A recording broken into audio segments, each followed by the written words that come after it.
taking a second. 16.31.1 with the subnet mask. And then we're going to do no shutdown to enable that interface. Okay, the next thing we're going to want to do is back out of the interface, and we're going to want to configure want to encrypt all plain text passwords. So what we're going to do is service password-encryption.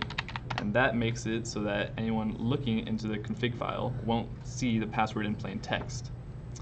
All right, so now we're going to try to configure the SSH. So the first thing you want to do when configuring the SSH, you want to have a domain name set up.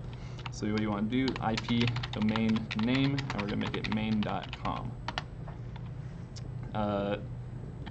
Next thing we want to do is we want to set up a username for a database entry. So username, make it admin1 with a password, and we're going to do the very secure password of C1 $CO.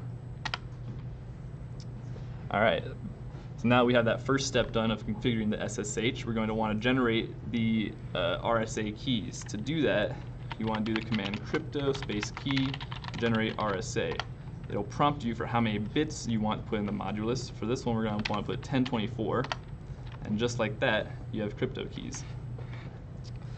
So the next step we're going to do is basically we're going to block login attempts for extra security. So what I want to do is command login block for 180, and what that'll do is block someone in for 180 seconds, aka 3 minutes. Then attempts 4, so that it takes 4 attempts, and within 120. So the whole command is if someone tries to log in 4 times unsuccessfully within 120 seconds, they'll be blocked for 3 minutes. All right. The last step we have here is that we're going to want to basically allow inbound SSH sessions. So we're going to want to go to line v2i04, and once we're in here, we want to do the command transport input SSH and login local.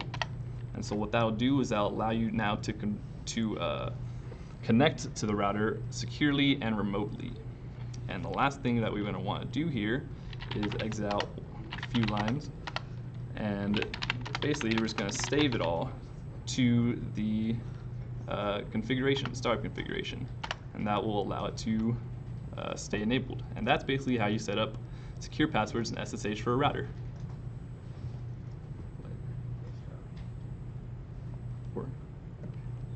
Oh, it's at 94% still.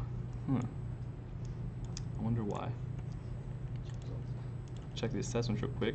Oh, the enable secret isn't set up. So that's definitely an essential part. Basically, you want to come into the configure terminal here, and you want to enable a secret password. So we'll do the password class, and that will now have a secret.